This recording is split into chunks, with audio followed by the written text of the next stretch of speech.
Like करें, उसके बाद सब्सक्राइब करें और बेल आइकन को दबाएं ताकि हमारे वीडियोस आप तक सबसे पहले पहुंचे। जो बादशाह था महबूब इलाही के आखिरी दौर में, वो था कुतुबुद्दीन। वो महबूब इलाही से बड़ी दुश्मनी रखता था, बहुत दुश्मनी थी उसको महबूब इलाही से।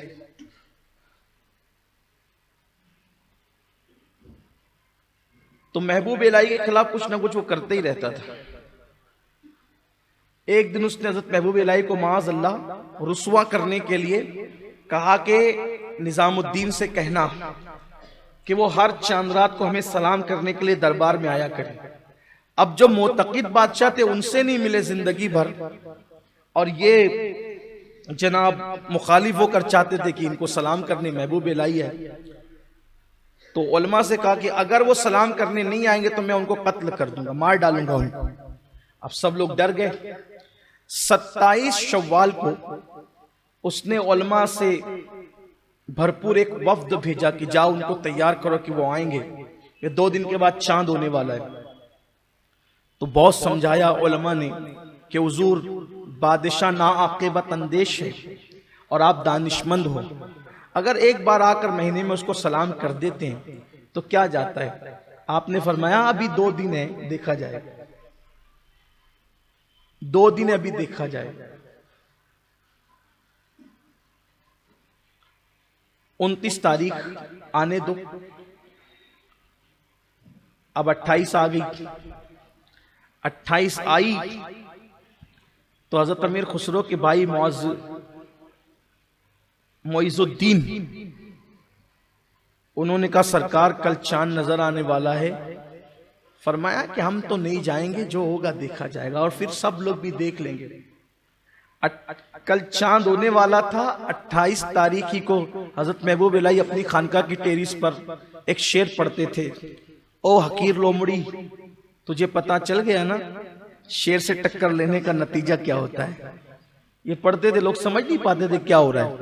और उधर ये हुआ कि 1000 पिलर वाले मकान के अंदर वो बादशाह सोया हुआ था, और फिर उसका अंजाम ये हुआ कि उसके ही आदमी ने उसको कत्ल करके उसका किस्सा तमाम कर दिया।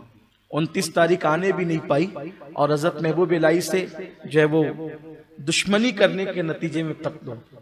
उसके बाद ऐसा भी हुआ कि एक बादशाह ने हजरत महबूब इलाही के बारे में कहा कि मैं बंगाल जा रहा हूं, जब मैं वहां से वापस आऊंगा उस फतयाब होकर तो मैं निजामुद्दीन को शहर बदर कर दूंगा।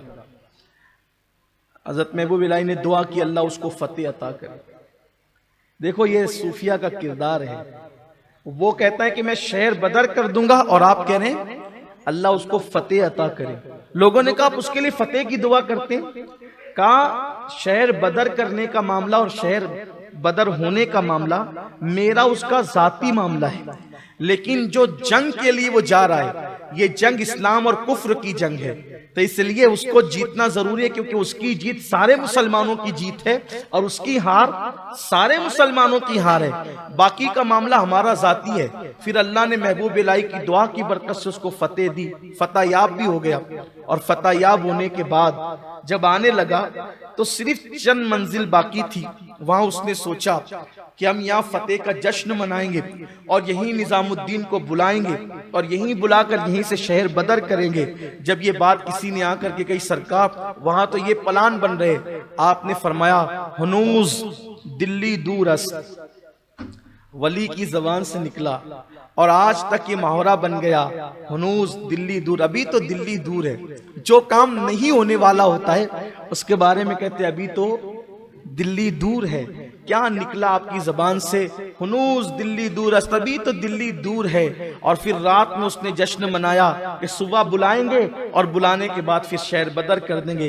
रात को हालत जश्न ही में जो मकान बना था उसकी छत गिरी और वो अपने चमचों के साथ हमेशा के लिए जहन्नम रसीद हो गया। इस तरह हजरत महबूब इलाही को दिल्ली से फिर कोई ना निकाल सका। ये हजरत सैयदना महबूब इलाही रहमतुल्लाह अलैह की जिंदगी है। और आपकी मज़ार मुक़द्दस पर हाजिर होने वालों के लिए हमारे बुजुर्गों ने लिखा है कि जो उनके मज़ार पे जाता है اتنی برکات اور اتنی مرادیں پاتا ہے کہ جس کی کوئی انتہا نہیں۔ آنکھ والے جنہیں اللہ نے آنکھ عطا کی ہے ان کو پتہ ہے کہ وہاں جانے پر اللہ تعالیٰ کیسے کیسے انعامات اور اکرام کی بارش فرماتا ہے۔ اس لیے کبھی دلی جانا ہو حضور سیدی محبوب الہی کے آستانے پر ضرور جائیں۔ اللہ تعالیٰ ہم سب کو ان بزرگوں کے فیوز و برکات سے مالا مال فرمائے۔